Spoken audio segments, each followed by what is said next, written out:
Tous les samedis et tous les dimanches, c'est le même spectacle. En plein centre-ville de Yerevan, le marché de vernissage étale ses richesses, petites et grandes, devant les badauds. Les clients, des touristes essentiellement, le plus souvent des membres de la diaspora.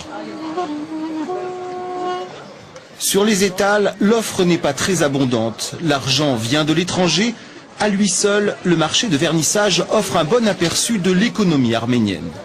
Vernissage, c'est l'artisanat de l'Arménie en général.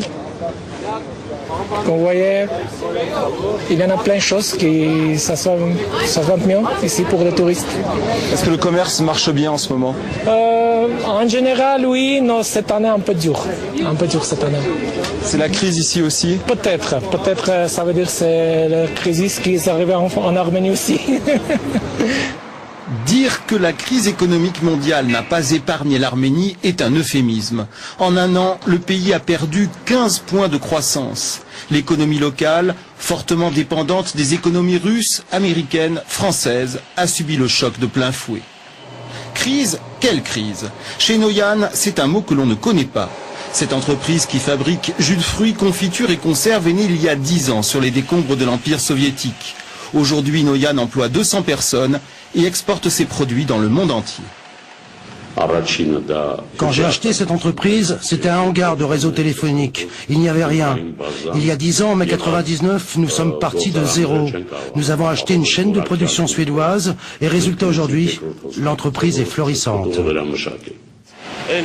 C'est vrai qu'il y a eu un ralentissement, mais on ne peut pas appeler ça une crise. Nous avons revu notre production, créé de nouveaux produits, et les affaires sont reparties. Nous sommes contents. 350 € par mois, c'est le salaire moyen d'un employé de Noyan, un bon salaire en Arménie. Très en dessous toutefois des revenus des nouveaux Arméniens, ces nouveaux riches, style tapageurs et fortune douteuse, qui ont fait leur apparition dans les rues de Yerevan. L'écrivain journaliste Jean Kéayan est sur notre plateau. Bonsoir monsieur, merci d'avoir accepté notre invitation. Il y a 4 jours, des accords historiques ont été signés entre l'Arménie et la Turquie. Ils prévoient entre autres la réouverture de leurs frontières communes.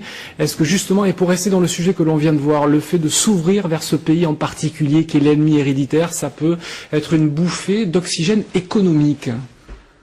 Vous savez, en matière de géopolitique, il n'y a pas d'ennemi héréditaire, il n'y a que du pragmatisme. Et aujourd'hui, si on ne veut pas que l'Arménie soit une réserve d'Indiens dans le Caucase, il faut absolument cette ouverture. Moi, j'en parle depuis 15 ans. J'avais écrit il y a 15 ans dans Le Monde une tribune qui disait la Turquie, une chance pour l'Arménie. Et je vois qu'aujourd'hui, eh bien, les idées ont avancé et que les élites ont compris que c'est par là que passait la renaissance de l'Arménie. C'est pourtant pas une idée qui fait l'unanimité au sein de la diaspora, hein. Écoutez, il y a plusieurs Arménies. Il y a l'Arménie des diasporas, il y a l'Arménie arménienne. Qui, en termes de nombre d'habitants, est très nettement majoritaire. Hein. Il y a plus de gens qui vivent à l'extérieur de l'Arménie que d'Arméniens qui vivent en Arménie. S'il n'y avait pas eu de génocide, il n'y aurait pas 7 millions d'Arméniens en diaspora. Donc la réalité, elle est là. Il n'empêche que aujourd'hui il y a l'Arménie des diasporas, parce que celles de France, des États-Unis ou d'Argentine ne sont pas les mêmes. Il y a l'Arménie vitrine de Yerevan, comme vous l'avez vu, avec des Porsche Cayenne et des Hummer. Et puis il y a l'immense majorité des Arméniens qui vivent très largement au-dessous du seuil de pauvreté. Quand on vous dit qu'une entreprise qui paye bien ses ouvriers les paye 350 € par mois, on devine à peu près ce qu'est l'état de la population. S'il n'y avait pas d'aide extérieure, s'il n'y avait pas d'aide de la Banque mondiale, je ne sais pas dans quel état serait l'Arménie aujourd'hui. Alors vous êtes enthousiaste, on l'a bien compris, par rapport à ce rapprochement, en tout cas diplomatique. Un mot sur le génocide. Est-ce que ça veut dire très concrètement que finalement la reconnaissance du génocide comme préalable, c'est quelque chose qui disparaît? C'est pas du tout. Pour moi, ça n'a jamais été un préalable. C'est un mais ça l'est pour beaucoup, hein. C'est un aboutissement. C'est-à-dire, si on dit d'abord vous reconnaissez le génocide et après on discute, l'Arménie aura le temps d'être étouffée. Vous savez, l'Arménie c'est un timbre-poste et la Turquie c'est l'album de timbre. Donc le timbre-poste tout seul ne peut pas se battre contre le gros album de timbre plein. Ce qui fait que les Arméniens, bien entendu, considèrent que la question du génocide et du Karabakh n'est pas négociable, mais qu'en même temps, il y a la raison il y a le cœur, il y a l'émotion, et puis il y a la géopolitique. Et la géopolitique est en train de marquer des points en ce moment. Vous savez, il y a eu la création d'un ministère de la diaspora en Arménie.